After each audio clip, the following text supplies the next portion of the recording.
Hey guys, are you looking for a sportsbook that you can trust? Well, look no further than mybookie.ag, where you can get a 50% match on your initial deposit of up to $1,000 when you use promo code DFSArmy. As a bonus, when you use promo code DFSArmy, you also get a free month of DFS Army VIP and DFS Army Beat the Bookie membership. That's a $100 combined value. So we'll help you with your daily fantasy sports and we'll help you with your handicapping. Free when you sign up for mybookie.ag using promo code DFSArmy. In 2015, an elite DFS Army Commando unit formed to bring high-level DFS strategy to the masses. Today, hated by DFS sharks and lineup sellers alike, they continue their quest to turn dope into DFS pros.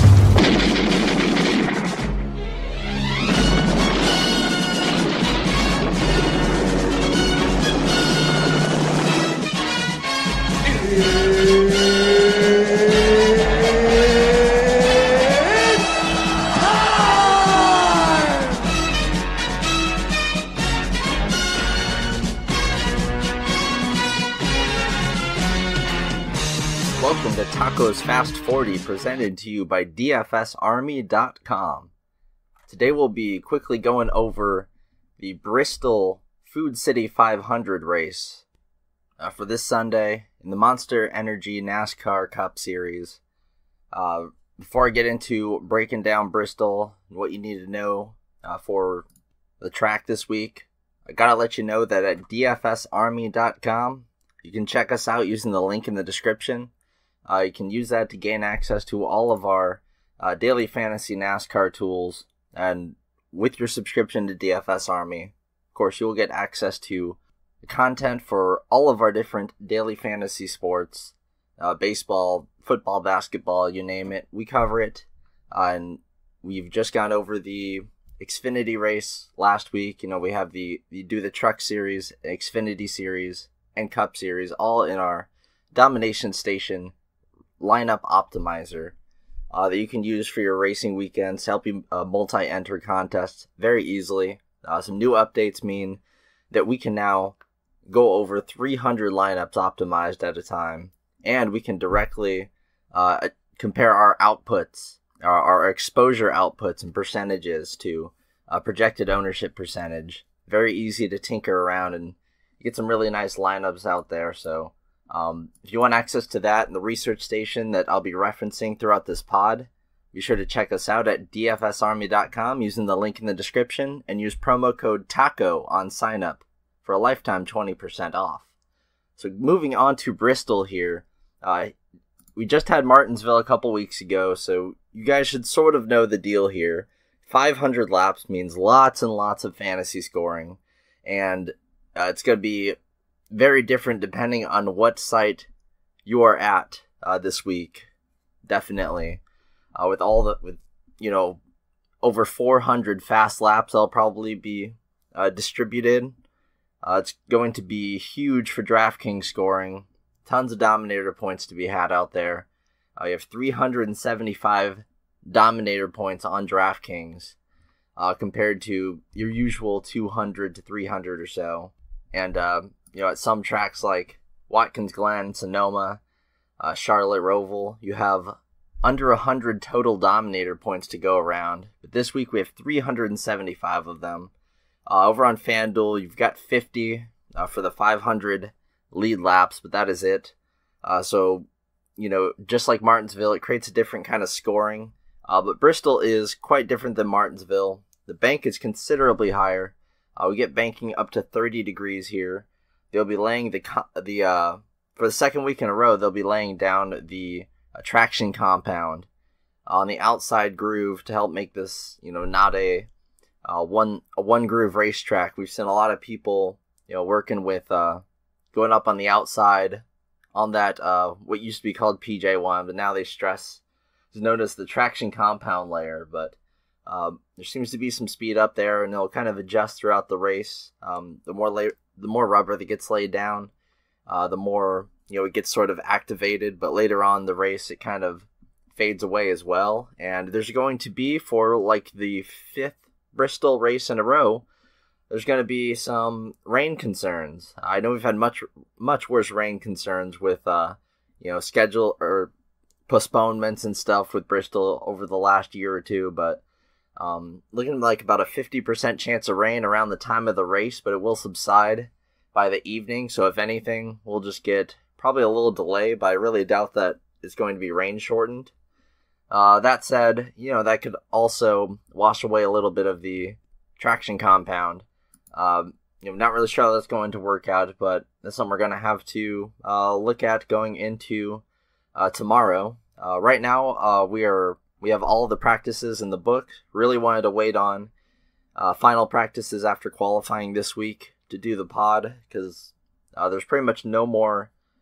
There's no track that has more laps put down in practice than Bristol, and we're able to get a lot of guys out there running. We got 20, 25, and 30 lap averages. They're going to be really interesting.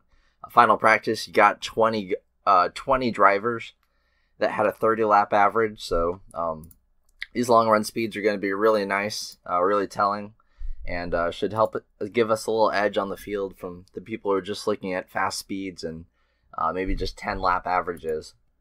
So yeah, going back to how Bristol is different than Martinsville here. Of course, the banking is a lot higher than the 30-degree banking, significantly higher than the 12-degree banking at Martinsville. It runs about 12 miles per hour faster. It was going to, people expected to be a lot faster this year with the different package and the higher downforce and stuff. But we've heard that talk throughout this year. We heard it like Phoenix too. Talks of beating the track record and stuff. But Denny Hamlin was saying that Goodyear had brought out a new tire for this race. It seems to have kind of taken away some of the speed that they may have gained otherwise with the setup here. So a new tire. I know last week Goodyear was on our minds constantly as guy after guy just kept having tires cut down. Really unfortunate here, and here at Bristol, just like we saw in the Xfinity race here. This is short track racing at its finest. A little bit faster than Martinsville. It's a lot easier to find yourself in multiple lanes here, riding around the outside with guys. The leader is probably going to be able to, make his way out to the lead and kind of stay there and lap a bunch of cars. But behind that, there will be lots and lots of close racing. Aerodynamics won't be as huge. You can bump around a little bit and not worry about aero in your car as much. And we will see guys tag the wall a lot. It really does happen here a lot. Upon corner exit, guys will just lose. You want to have a loose race car here. Generally, looser is faster, but if you let things get a little bit too loose, or you let things get out of hand, and things can go by the wayside really quickly here, and you can tag the wall. You do see a lot of trouble here. This is the track that has the lowest average green flag run percentage, so it spends more time under caution flag than any other track. And we also see the average laps finish. It ranks 22nd out of 24 tracks, behind only Kentucky and the restrictor plate races. So there'll definitely be a lot of crashes. Check back tomorrow in the Slack. I'll post the updated props for the cautions, and manufacturer props and all that, like we like to do. Top 5 odds and everything. But expect a lot more carnage, a lot more sort of variance going around than usual. Last week was pretty, things got a little dicey last week, sort of like how we expected. This week should be even a little bit more so. You won't have guys that are taken out as much with the lower speeds and stuff, but you will see guys, spinning out and running into each other, and you can definitely have your DNFs and such. But the caution flag, it won't be as green as we've been used to seeing throughout, most of 2019 here. That's kind of been the trend with the new package and all. But again, this track isn't affected by the tapered spacer package. It's only the tracks over 1 mile in distance, intermediate and higher. So it's sort of like racing at Old. Bristol, just like Martinsville, you do want to look to track history, more than at other tracks, but you also really, really want to focus on, something that we've added to the research station this week is average speed ranks. And it pretty much tells you over, either over all the races this year, except for Daytona, which is a restrictor plate race, how guys, average out on average when it comes to fastest lap speed, average green flag speed, 10-lap average speed, 30-lap average speed, and you can see what their average ranks are throughout that. Or you can just look at the short tracks that we've been to. Of course, this is only looking at the Phoenix and Martinsville races, which, are shorter and flatter tracks. But, as we go along through the season, we start collecting this lap-by-lap data more. You can, we'll see our data expand, and, we'll start to see some more awesome splits as the data accumulates. But still really good to look to speed from this season, especially from, the shorter tracks, even though we've only been to a couple of them. The data really does show you who has been fast this year and just who has not. You can see there's a big difference between the haves and have-nots. Pretty much the guys that average mostly top 10 numbers. And you'll see after Eric Almirola in salary, from Jimmie Johnson on, you can see the significant drop in speeds. But you also got to remember who's been really good at Bristol historically. This is a track where guys can have a really, really good track record here where they normally wouldn't at other tracks. Guys like Stenhouse, guys like Matt Dibenedetto. So keep the sort of Bristol ringers in mind. And yeah, you'll be looking to, you're going to be looking to this year's numbers, I think, a little bit more than anything else, but also historical Bristol numbers, recent short and steep tracks. That's the split I have up there that pretty much uses all the short tracks that are steeper, your Dovers, your Darlingtons, Bristol. So just look at those races in particular. And then I've also got your long-term, just overall short tracks stats there. And that's good to know because a lot of guys just, short tracks as a whole, you really want to know how good of a short track driver they are in general. It's a skill that, you can only get better at by doing a whole lot of. It's a week where we see some of the vets that may not have the speed at intermediate tracks, be able to contest here really well. We've seen guys like Ryan Newman, have tons of success here year after year. Even though he's usually used to, finishing in the 20s or so, he pretty much always finishes top 15 here. We see things like that, especially with Ricky Stenhouse. So, just going to be looking at a wide variety of factors here. With the added variance this week, really going to be looking to the ownership projections and trying to fade away from that. But also, on DraftKings at least, dominator points. You have to nail the dominator. It's just like at Martinsville. And at Martinsville, almost nobody took Brad Keselowski. And if you made any money off of Martinsville, you had to have Keselowski in your lineups. That was just the way it needed to go. He led over 400 laps. Something like that is sort of possible here. If you look historically, the guys have led the most laps. While we haven't had a 400 lap leader since over the last 10 races here, we've had Carl Edwards lead 278, Eric Jones lead 260 in the 2017 fall race. We've seen Kyle Busch lead 256. Kyle Larson also led 202 and 200 laps in the last two spring races here. And those are all the guys that have led over 200 laps. So you're not going to see anyone lead more than about 50% of the race. It will be spread around a little bit. But, still going to want to lock in at least one dominator on the domination station. But honestly, I like doing at least two dominators as a rule for the domination station this week. Really going to want them dominators. And, on FanDuel, the way you look at it is you need the guys that lead laps. And there are no exceptions to that. And, of course, you guys to finish, if not on the lead lap, then close to it. There's so many laps where you pretty much just need to finish the race. But any lineup you have that has a guy that crashes or DNFs for any reason will be completely gone, as usual. But just way worse this week. You'll notice on FanDuel, a lot of guys are going to be scoring very, very similarly. Last week, the optimal on FanDuel is literally just first, second, third, fourth, and fifth. And you're going to kind of need to do something similar here, unless there's a guy that finishes lower but leads like tons and tons of laps.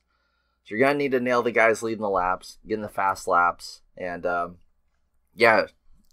finishing position more important over there on FanDuel. And honestly, place differential also a little bit more important over there on FanDuel, even though it doesn't count, only counts half as much as on DraftKings. It's just on DraftKings at a track like this, it really becomes about the fast laps. You're going to want to hunt down speed. Guys will be racking up lots of dominator points, not just by leading the race, but by having fast laps. And I think that's going to be important. And we're going to look to the practice numbers for a lot of that. So going into this field here, trying to do a little abbreviated version of the podcast here, but I'll probably still end up going pretty long.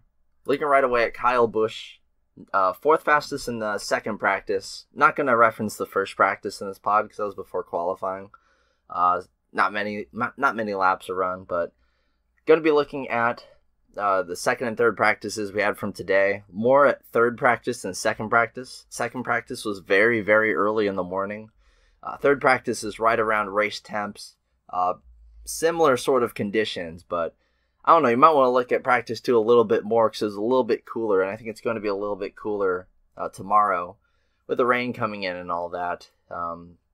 So you might also want to think practice 2 might be a little bit more indicative of the beginning of the race. Also, looking at stuff like 5 and 10 lap averages there, and maybe practice 3 is more indicative like towards the end of the race as the track sort of heats up, rain goes away, rubber gets laid down, all that. So, they had a Xfinity qualifying in between these 2 practices, so a lot more rubbers laid down the track for practice 3. But I digress. There's pretty much one guy that's incredibly fast this week, and we'll get to him in a little bit. But we're starting off with Kyle Busch, who was 4th and 5th if you go by fast laps in practice 2 and 3, but if you look at average speed, he was 20th on the board in practice 2 with 5, 10, 15 lap averages of 9th, 11th, and 9th on the board, which is okay. He was 1st in 5 lap averages in practice 3, final practice there, but in 10th through 30th, he was 7th, 11th, 10th, 8th, and 3rd. Third was out of 16 guys there that put down a 30 lap average, so I think his car is fine enough as always. He's starting back in 17th, which doesn't matter one bit, I don't think. Because if you're playing Kyle Busch at $12,900 or $15,000 on FanDuel, you are playing him to lead laps. And that's pretty much it. You're playing him to lead laps, and on DraftKings, you're playing him to get a bunch of fast laps as well. Historically, averages 85 lead laps here with 43 fast laps. So instantly, this is a short track. When it's a short track, you just look to Kyle Busch as a source of value because, it's Kyle Busch. Kyle Busch is just the king of all things short tracks. Practice speeds were fine enough. Not really. I'm not like teeming with excitement like I would be like, Kevin Harvick this week, but still, starting, it doesn't matter where he starts, but just, his ability to lead laps and stuff at short tracks. He's won here in 2018, the spring race, and the fall race the year before that. But other than that, it's been a lot of DNS for him here. Before those 2 wins, he had 3 straight finishes of 35th or worse going in, and you can see it in everyone's track history here. The DNFs will take out everyone. If you can just look, and you can see that since 2015. Everyone $9,500 or above has been taken out by some sort of caution. He's finished 35th or worst. We see that all the time here. So there's no safe plays, no locks. Going to want to spread things around a little bit. There are 2 big place differential plays up top that are really, really expensive and not really in a spot to dominate. So it's construction is going to be a little bit weird this week. A lot of your dominators are starting in the teens. It's not as bad as last week as far as all the place differential guys and having no plays down low. There are a lot of plays down low, but a lot of the mid-tier sort of value isn't that great. It's 6,007, pretty much Matt Dibenedetto and lower. You start seeing lots of value on the board at this, the lower 6Ks, upper 5K guys. So, this week, Stars and Scrubs is going to be a very, very common way to get your lineups in there. I think a lot of people are going to gravitate to some of the same plays. And as for Kyle Busch, it's I don't know if he reaches 30% ownership just with his price being so high on both sites, really. I think he'll be a little bit higher owned on FanDuel, but last week we saw Kyle Busch in like the high 20s or so at a really good track. I think it's, it could be a little higher this week with just all the Dominator points to go around, but it's not like he starts near the front and is guaranteed anything. But again, he does average the most lead laps here, so yeah, it's Kyle Busch. He was a favorite, sitting at about 3.5 to 1 right now to win. It's followed most closely by Ryan Blaney actually at 6.5 to 1, down 10,300, and that's interesting. But we'll get to him. Going to go down the row in DraftKings order. So Brad Keselowski, $12,200. Again, people, I think, yet again, he's going to go under-owned just because of the massive price on DraftKings. He is cheaper than Logano over there on FanDuel, though. I think he'll be a little popular on FanDuel. Now, he struggled in first practice, didn't really put many laps out there at all. Didn't even have a 10-lap run. But in second practice, he was able to put out longer runs, and the speeds were a bit concerning. 15th fastest lap with a 10-lap average, and that was 20th on the board.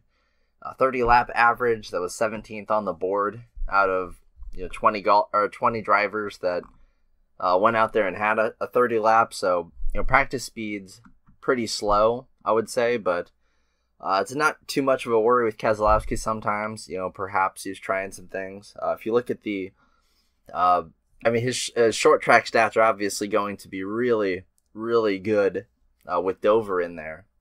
But he's actually just 13th in average green lap speed. And, if you look overall, average green lap speed just for 2019 as a whole, with DNFs excluded, by the way, it's, he's just right at 8.8. The guys around him, Kyle Busch, he's like 3.2 in that regard. Harvick's right at 5. He has really good longer run speed. We see he's one of the best in the entire board. Actually, the best at 30 lap averages in the 2019 season. We also see him get his car in a right spot. In the middle of the race. We've even seen him put up really, really high finishes with a car that he didn't like at all. So whenever he gets a faster car, we definitely want to pay attention to that. But this is a place where he has struggled immensely. He's yet to post a top 15 finishes in his last 16 races here, with a driving average of only 83, compared to a lot of the guys up here being well over 100 in that regard.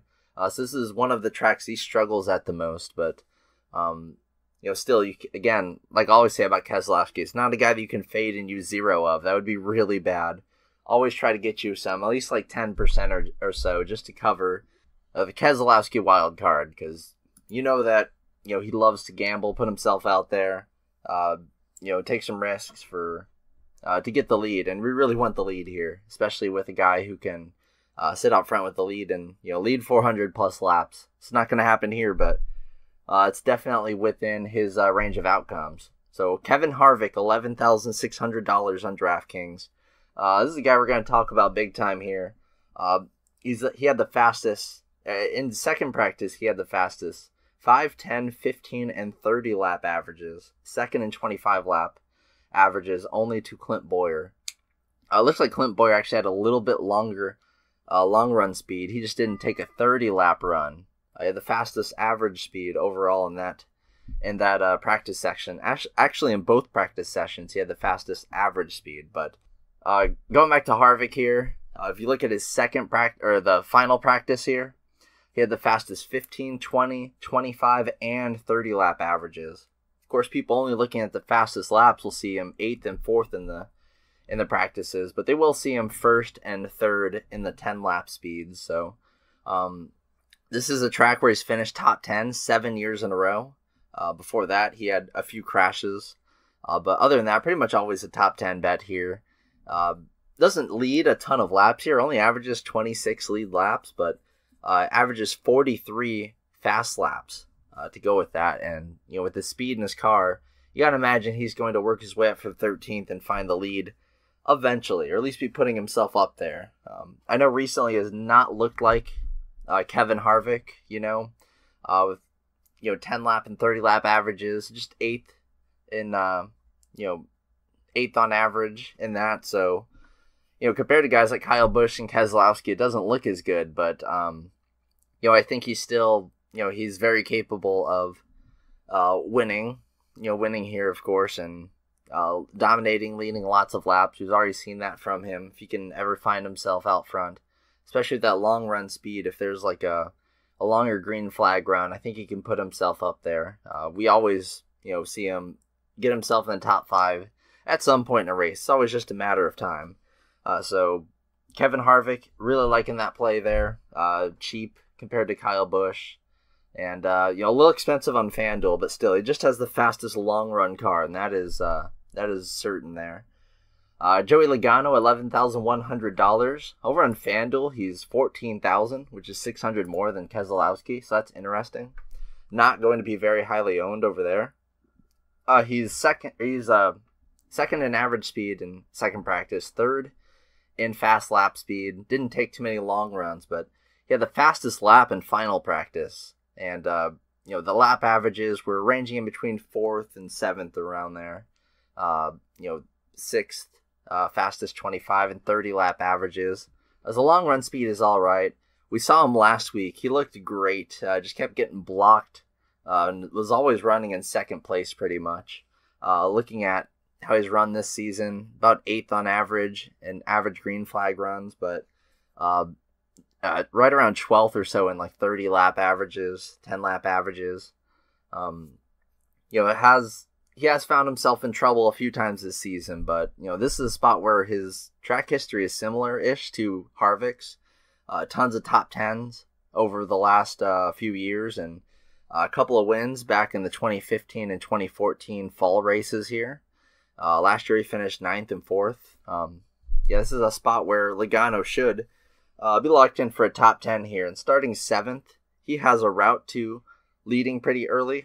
It's not as set as his route last week. He does have some more quality guys starting ahead of him. Not as many bad drivers starting ahead of him, but should still be a candidate to lead early. And we saw his ownership last week was very, very, very low. So with him ending up running into trouble and not having a great finish last week after all the speed that he had in his car, I think that at a track where he's averaged over 40 lead laps on average, has won multiple times, I think that he could definitely be an alternate dominator that should be owned in the teens. Could even be owned a little lower, but we're going to want to get some Logano on the lineups for sure. Bummed about last week with him, but still, we really like where he's at. Just hate that he's first in final practice, because that is going to get some people on him that wouldn't be otherwise. Kurt Busch at $10,700. He's one of those guys that, last week it was like 48% owned or something crazy, starting 30th. Well, he starts 27th this week. Should also see some major ownership on him, but he's $10,700. It doesn't lead a ton of laps here. Averages 21 lead laps here on average. He is the defending winner of this race. Won the fall race here last year. 3rd in the spring race in 2016. 5th in the 2017 fall race. So he can definitely have some solid finishes here. But this year he's leading 7 laps on average, 13 fast laps on average. So kind of struggles with dominator points. I like him a lot more for FanDuel, I think, than I do DraftKings. I think he's going to be a decent DraftKings fade just because people are playing him for the place differential, but he's so freaking expensive that I'd just rather go with a guy who's going to dominate and lead laps and get fast laps that, frankly, Kurt Busch isn't really set up for. He's 23rd in final practice, and his splits 5 through 20 lap averages, he was in the bottom 20 in all of those. So he doesn't show a lot of speed in his car right now, but he has the veteran savvy and stuff that he'll definitely move up. He's a good play for cash games and stuff like that. I just don't think he dominates to get you in the nuts on DraftKings. You got Ryan Blaney at $10,300 starting third. I think he's a very good candidate to lead this race. His speeds this year have been incredible. He averages at the short track. His averages are 3.5 in the 10 lap and the 30 lap averages. So that's actually best in the entire board of anyone. I guess Keselowski has slightly better 10 lap averages, but no one has a better 30 lap average than Ryan Blaney. We've seen over the last few weeks his car has been really, really fast.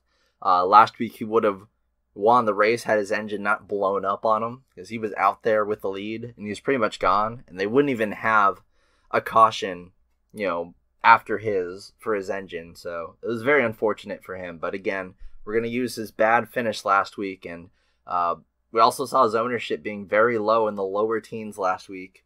I thought that was a big mistake with his likelihood to lead laps here. And starting third, he's in a position to instantly lead some laps. I'm not worried about Byron starting in second. It's just Chase Elliott in first, who was the guy that led a lot of laps last week. But I'm not as confident with him here as I am with him last week. So really, really, really liking some Ryan Blaney. I think he's going to be a core sort of dominator for me. Second and 10 lap averages in second practice, and then in final practice he was second in average speed and second in 15 and 20 lap averages. Kind of tailed off a little bit in 30 lap averages where he was just 10th, but I think he's good at things like restarting. I think that he can find his way out front. I like how he's the second favorite on the board. It's kind of telling me something. We'll see how that adjusts tomorrow, but I really do like Blaney. I've liked him a lot this season, and I continue to like him when I see his ownership being low and his finishes being a little bit skewed. So, moving down to the guys 10K and under, Martin Truex Jr. at $9,800, starting 23rd. He's not going to get the ownership that I think he deserves for, starting so far back and being at such a ridiculously low price. We saw his ownership in the teens last week, and he was starting, I think, in the same spot, 23rd, or I think it was 20th or so. So, might see his ownership jump up a little bit here, but he's 20-1 on the books. This is a track that outside of an 8th place finish in the spring race in 2017, over his last 9 races, he has yet to finish in the top 10 outside of that one time. 30th in both of the races last year. Just constantly finds trouble, and only has 2 races where he finished in the top 20 over his last 9 at this track. But average green flag speed at the 2 short tracks, he was tied with Kyle Busch for the fastest average green lap speeds. So he's been a lot faster than advertised. I think he'll certainly make his way up from 23rd. He's just got to avoid trouble. I don't see a lot of long run speed in his car. You can tell he was faster in the 5 and 10 lap averages than otherwise, but still, I like him as a play, especially if he's not going to be too popular. If he gets touted around and ends up being popular, maybe I'd just avoid him at a track he's not good at, but I think he can definitely move up and is at a decent enough price to where I think he'll just get enough fast laps along with the place differential to be a good value. I just prefer him over Kurt Busch there. Kyle Larson, $9,500. Really, really good at this track. Like I had said, at the spring races, he's led over 200 laps each time over the last 2 years. Last year, he finished runner-up at both Bristol races. Averages 43 fast laps and 72 lead laps here. We've seen him lead at Atlanta here. In the 2019 season so far. But other than that, it's been really quiet for Mr. Kyle Larson. The package really hasn't been working out too great for him. At the short tracks, his average speeds are around 12th, no matter how you look at it. 10th in the 30 lap averages, but you're paying a pretty good price for a guy who, is starting in 16th, but really hasn't been all that fast this season. This is just a track where he excels himself. As far as the practice times go, they're not very good, honestly. But I'm just going to get some ownership to him, but I don't think I'm going to make him as core of a play as I would. I know he has the history of dominating here, but I don't think it's guaranteed that he'll get up front. 12-1 on the books right now. I just think that other guys will be blocking him. I do like his restart speeds and stuff, so if things do get dicey, I think he can find a way to move up quickly, but I don't see him leading extended amounts of the race. But again, this is a guy who I'd mentioned the last 2 spring races. That's exactly what he's done. So I'll still be playing a decent amount of Larson, just not as much as I usually would at Bristol. Denny Hamlin at $9,200, last week's winner. Not showing too much in practice outside of the second fastest lap in second practice, but this is actually a track that he's been pretty good at. Some top 5 finishes recently, and at short track so far this year, if you look at the fast lap averages, he ranks about 4th on average, 4.5 at the 30 lap averages, 5.5 at 10 lap averages, and 7th in average green flag speed. And just overall, green flag speed averages 6.8 within all the tracks we've run so far. That is actually 4th in the entire board. So his speed has been kind of deceptive. Hasn't really shown.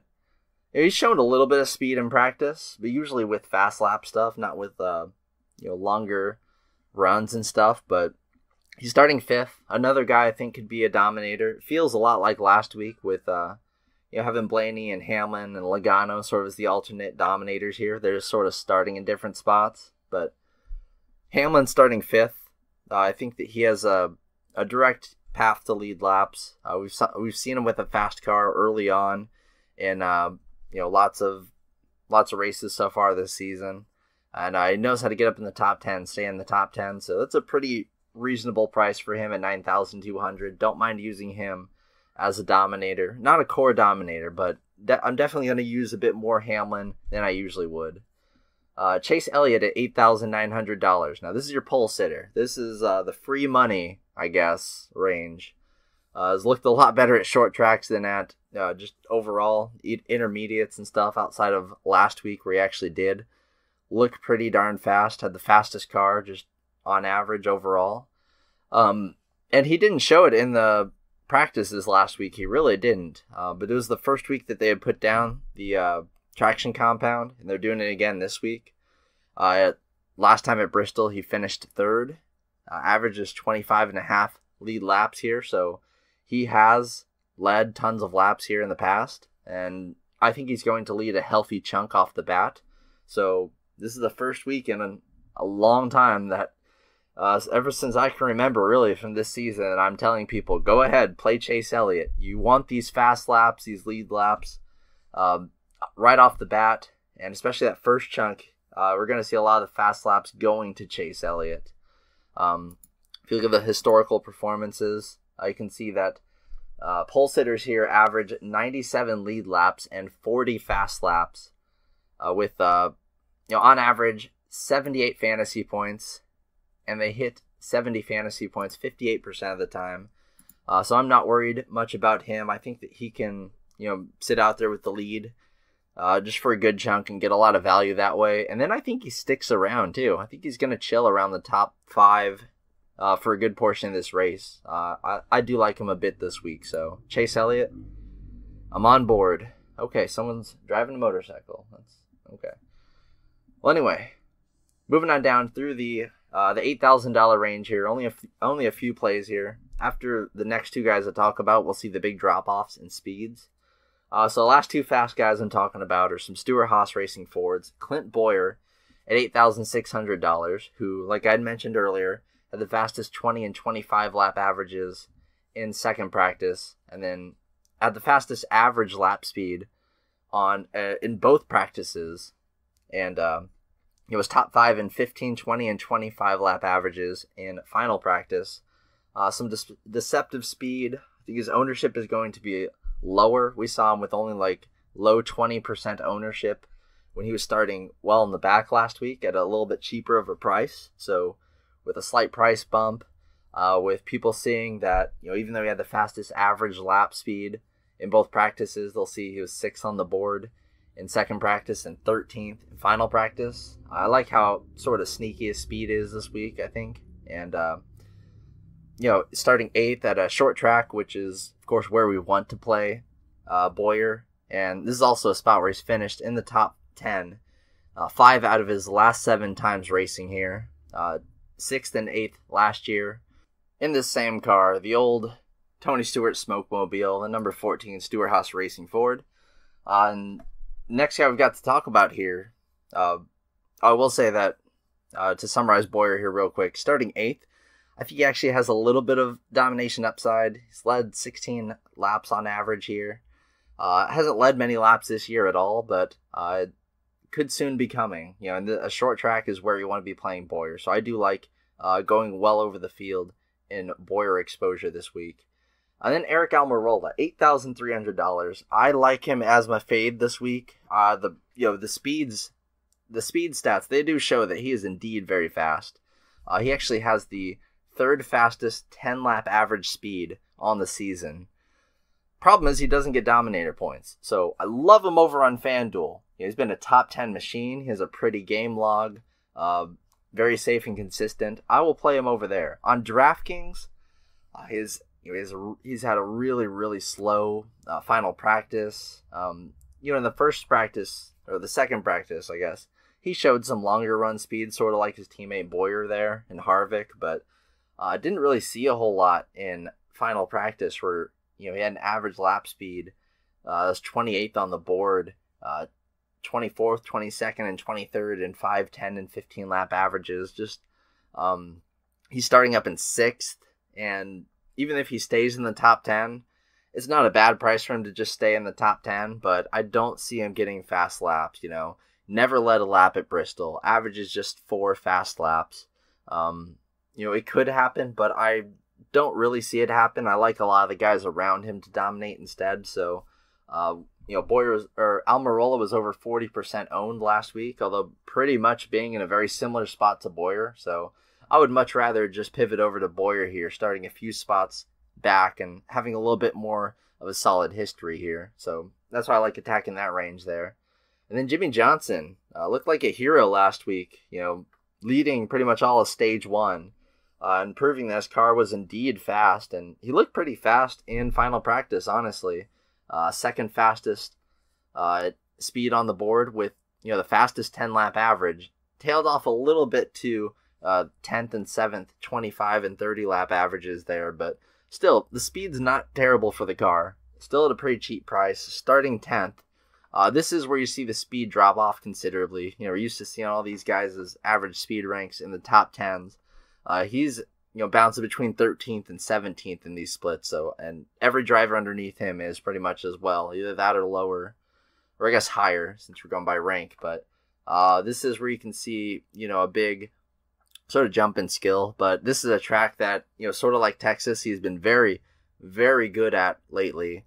Over the last 8 races, he has finished 11th or better in 7 of them, with the only slip-up being a 23rd place finish in 2016. Not bad at all. Winner of the 2017 spring race, 3rd in last year's spring race. So, not somebody I'm going to be fading by any means. Even though it's Jimmie Johnson, I usually just fade him. I think that just his practice and speed over the last few weeks, it's been a little... it's a little eye-opening.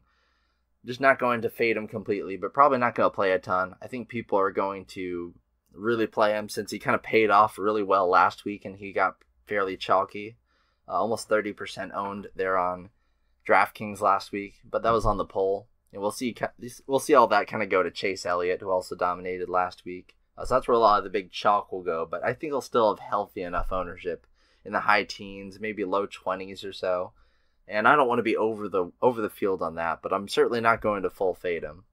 I've got Eric Jones starting 4th at a place where he has dominated tons and tons of laps at. It was at the 2017 fall race where he ended up finishing runner up there. Finished runner up to Kyle Busch, of course, but dominated about half of that race.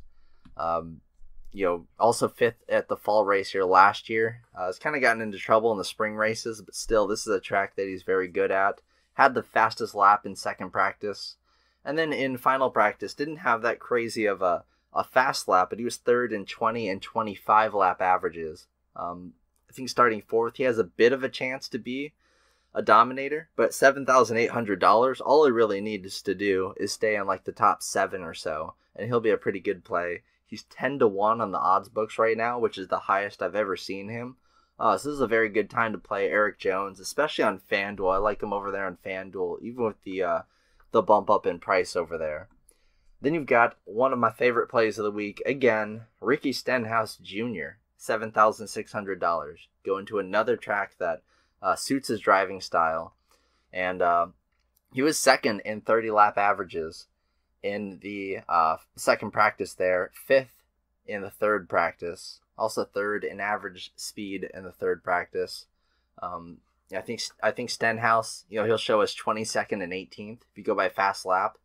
But, those fast laps are pretty darn close. It's not like he's too far off the pace here in those. And the long run speed seems to be there. Did take some time putting in tons of laps in practice. This is a track where he knows that he can do a lot better than usual. He has 5 top 6 finishes here over the last 8 races. And over the last 10 races, last year when he finished 24th in the spring race, that was his worst finish. A lot of top 10s, top 20s in there. This is definitely a track that he succeeds at year after year after year. And starting down in 19th, I think he's definitely moving up for the price. Just a really good play in my book. Alex Bowman, $7,400. Just only ran 1 lap in practice, had a lot of problems there. Brought it out in final practice, and there was not really a whole lot going on there. He had the power steering issues last week that resulted in him going to a backup. And, we just, we kind of had to play him with the lack of options. Here, starting 14th, just a pretty solid fade. Just too many issues with him. I know he finished 8th and 5th here last year. And I'm not going to completely fade him. Maybe play him a little on FanDuel or something. But just starting a little bit high and too many concerns for the team. I'd much rather use his teammates, honestly. Daniel Suarez, $7,300, starting 20th, looking like an excellent play. 5th in average practice speeds in both practice, and 2nd in 30-lap averages in final practice, 5th in 25-lap averages. There's that motorcycle again. Oof, vroom vroom. So Suarez, $7,300, makes a really nice play, I think. He's faster in general than Bowman, Stenhouse, and Jones, and Jimmie Johnson on the season, actually. If you look at it by just, fast speeds and 30-lap, 10-lap averages throughout the year. So pretty interesting. He's finished top 20 in all 4 of his races here, but he's yet to crack the top 10. But not a bad little start for him. I was looking to certainly move up some spots, and last week he finished... third, I think. It was third. Really, really good performance from him. Just took a big step up. I think the racing there with the bit of drifting and stuff that was going on at the high grip Texas track, I think that really suited Suarez's style. He qualified way too high, but made it work for him and kept himself up there all race. Suarez starting back in 20th. I like him a lot better here. Not sure how popular he gets. I bet he'll get a little bit of popularity. I think his car is fast, especially on the longer runs. Really, really like this play here at $7,300. Austin Dillon, third on the board in final practice, but I think that's really misleading. He was not top 10 in any of the lap averages. So he's 15th, or he's starting 15th, and he has a bunch of top 15 finishes here, actually. Raced in 8 races here. And only in 3 of them where he got into an accident or crashed, as he finished outside of the top 15 and finished 4th in the 2016 fall race. $7,200, cheap little price for him. Like him better on FanDuel just with where he's starting, but I think he's solid enough to stay right in that spot where he's not going to get lapped and go down laps. I think Suarez is also in that spot, but Dillon definitely starting 15th. I think he'll be a candidate to stay on the lead lap for a good while. That's kind of the reason why I like playing him. But again, I like Suarez and Stenhouse a lot better in this range. Ryan Newman at $7,000. At a track that he was really good at last week, he overcame horrible practice times and him saying they hated his car. Went to a backup and everything turned out pretty all right for him. Was able to run the top 10 constantly. So not really was sure what was up with that, but this is another track where he's really good at. He's finished top 15 4 times over the last 2 years in all 4 races there, and 4 top 10 finishes since 5 top 10 finishes since 2015 here. This is, a place where the positioning of your race car matters a lot more than the speed in certain spots, and that's where Newman can capitalize. It's kind of also why I think he did really well in the drafting conditions last week. It's just something we know that Ryan Newman is fairly good at. He's starting 11th, which I'm not huge on, so even if he becomes top 10, it's not going to be too big of a move up. I think he'll still be an awesome play if he finishes top 10. He just needs to finish top 10. If he finishes like 12th or 13th or so, like he usually likes to, I don't think it'll be all that great of a play. I think a guy around him might make for a little better of a play, but the few guys right after him are in even worse spots. So don't mind a little bit of Newman, just not too crazy about it. I don't see a ton of upside, just a good chance for him to come top 10 again. Paul Menard, $6,900. Again, a guy like Newman that looked just great last week. Really like the, I guess anything that involves drafting just makes Menard all that much better. This place he's not been great at. Hasn't top 10 here since 2014. Starting 9th, I see him going backwards almost certainly. So kind of a real fade for me. The same could be said for William Byron, $6,800 starting 2nd. Was looking amazing, top 4 in the 15, 20, 25, and 30 lap averages in second practice, but fell off a cliff in final practice, 26th across the board there. Not sure what happened to the speed. Maybe it was testing out different things, but I see Chase leading those laps. I don't see William Byron leading these laps. He has led laps this year. He even led laps last week. I get that, but I think he's a guy that I'm either going to have very little of or almost none of, and just make that play and hope that he doesn't kill you, which I don't think he will. He did take a ton of laps in the second practice. Took more than anyone there, but I'm confident that he's going backwards. I really don't think that he can dominate for a good amount of time, and his teammate is starting on the inside there, so he's not going to get them off the bat, I would not think. Matt Dibenedetto at $6,700. This is perhaps his best track. He's finished top 30 here in the last 6 years, and given the car he'd been in, that's pretty darn good for him. 22nd and 21st last year. He gets to start in 21st, but this is what interests me a lot. He was 6th in 30 lap speed in second practice, but in final practice, he kind of went off. He was 6th on the board in fast laps, but he had a run there where his car was lightning fast, and he was top 5 in all the lap averages from 5 lap to 30 lap. Top 5 in all of them, and second in 10 and 25 lap speeds. So it's a really wild speed from him. We already know it's a track where he exceeds at, and better equipment. I think that Dibenedetto starting 21st is going to be a really solid play this week.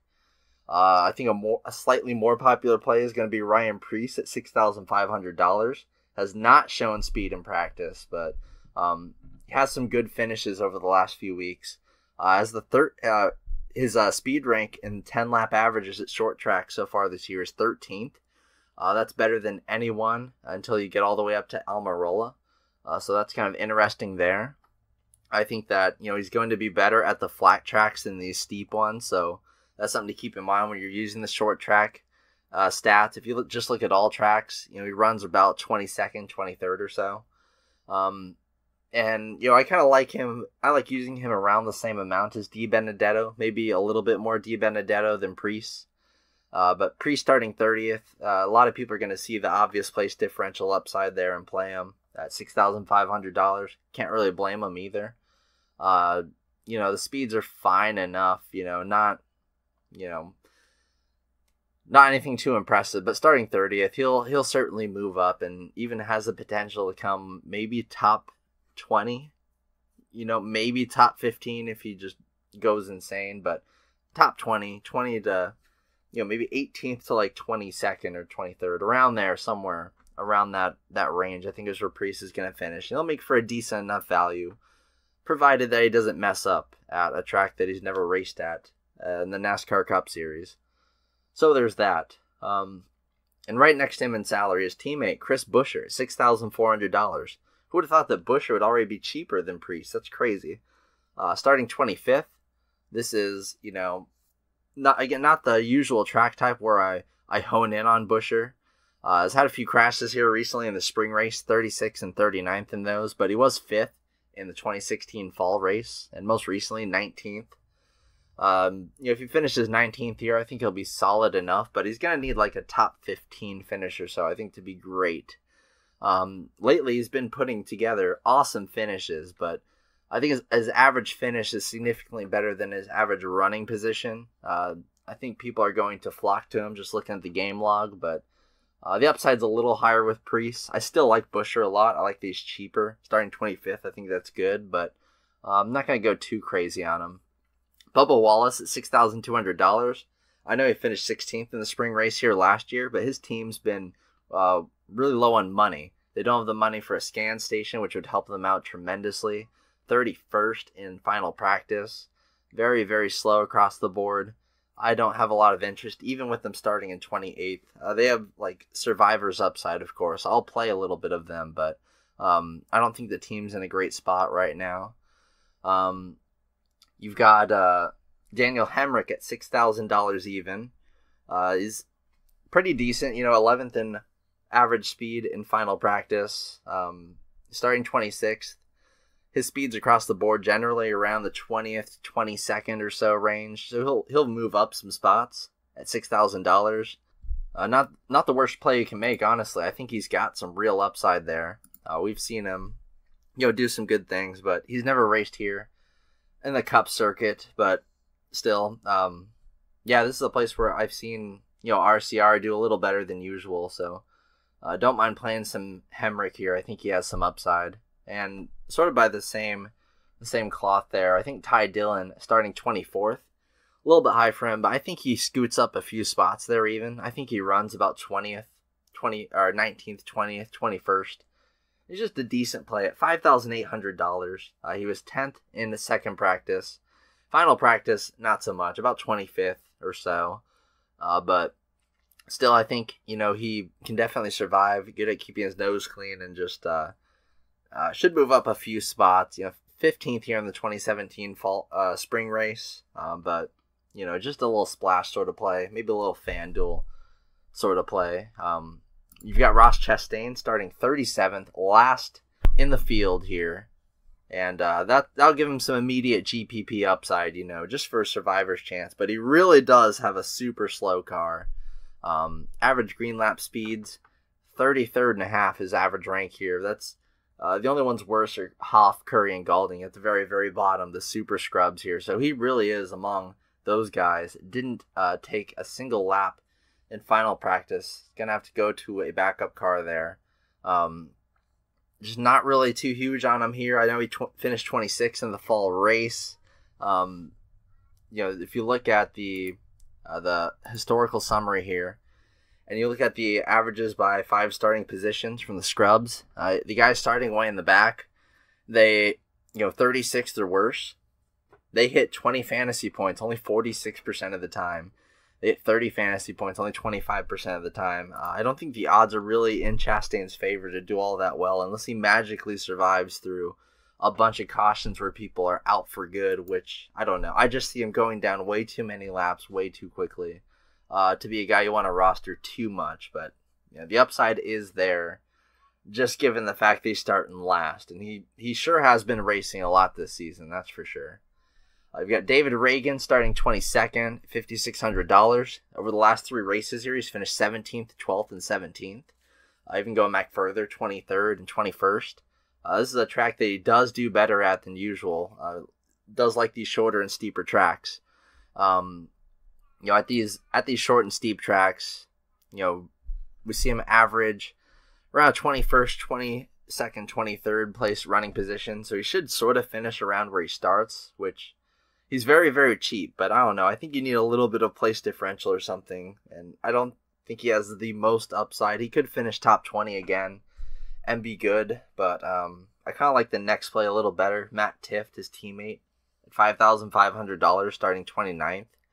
I know he's not been terribly fast, but honestly, Reagan, if you look at his speeds, they vary between 27th and 28th, as where Tiff's are between 29th and 30th, but Tifft gets to start back in 29th. That's where Reagan's starting up in 22nd, you know.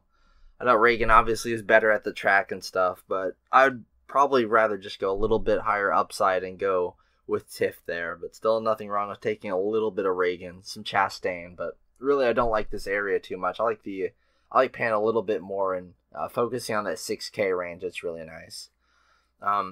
You've also got Michael McDowell, the other front row teammate here, but he's starting in 18th, a little high for me. I think he's going to work his way backwards. His average green flag speed at the short tracks, 30th. Not impressive at all. Right there with Tifft pretty much.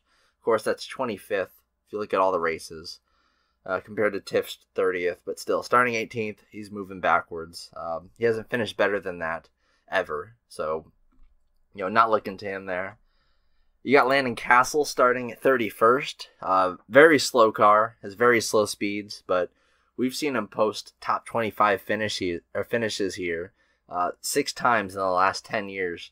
Really over the last 9 years here, or 9 races. I mean, so it'd be like 4.5 years, but still, just finds a way to, scoot his way up there. He was in this car, the 00, when he finished 20th and 25th last year, just by surviving and scooting past cars. He is a very good short track driver, and I'll have some shares of him, but his car is quite slow, and in practice, he was pretty much 32nd across the board, and 10 lap averages on the year at short tracks, 35th, and tracks in general, 34th. Just very, very slow car this year. I think he's been underperforming even at places where he has sort of history like that. So I'll play a little, but I'm not too huge on Castle this week. And then you're pretty much heading down to the fades after we talk about LaJoie here. So LaJoie, in Matt Dibenedetto's old car, the last few weeks we'd pretty much ran into the problem where LaJoie is really cheap, and he's been doing, honestly, not that terrible this season.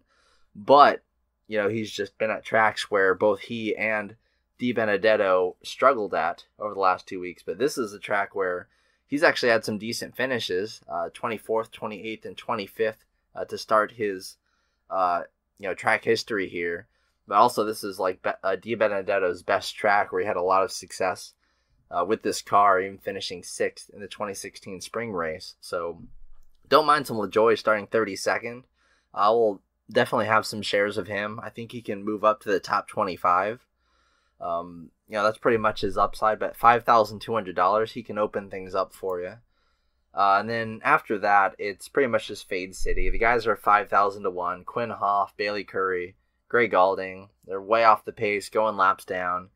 And I mean, it's not like Castle and LaJoie and these guys aren't going laps down, because they will. They will go laps down, and they'll pretty much be stuck. But, you're playing them for their survivor's chance, which I think LaJoie and Castle just have a lot more of than Half and Curry and Galding, because if there's early carnage, it's going to be because of them, or they're going to park it, just because the car is so slow or whatever, or just go down too many laps for it to matter. So that's kind of how I see this race going on. So talked about the whole field here. Again, you're going to want to look at odds tomorrow. It might be a little bit telling to see how they've changed. Just giving, not many changes outside of just practice and stuff. So it's going to be a little indicator there. And, of course, the caution indicators will be nice, and along with the top 5 odds and all that. So check in tomorrow. I will see you guys then. Good luck this week at Bristol. It is Bristol, baby. Let's have ourselves another nice day. We had a really good day in Xfinity today. Xfinity. We won a lot of the major GPPs, a lot of the top 5s. If you go to the Xfinity, all the big tournaments, you'll see us all over the top 5s, top 10s. Army helmets everywhere. And you can join us at DFSArmy.com. Use the link in the description. Use promo code TACO on sign up for a lifetime 20% off to get access to all our daily fantasy sports offering. And I will see you guys next week. Enjoy your race at Bristol. It's going to be a good one. You'll want to watch it. See ya. Hey guys, are you looking for a sportsbook that you can trust? Well, look no further than MyBookie.ag, where you can get a 50% match on your initial deposit of up to $1,000 when you use promo code DFSARMY. As a bonus, when you use promo code DFSARMY, you also get a free month of DFS Army VIP and DFS Army Beat the Bookie membership. That's a $100 combined value. So we'll help you with your daily fantasy sports and we'll help you with your handicapping. Free when you sign up for mybookie.ag using promo code DFS Army.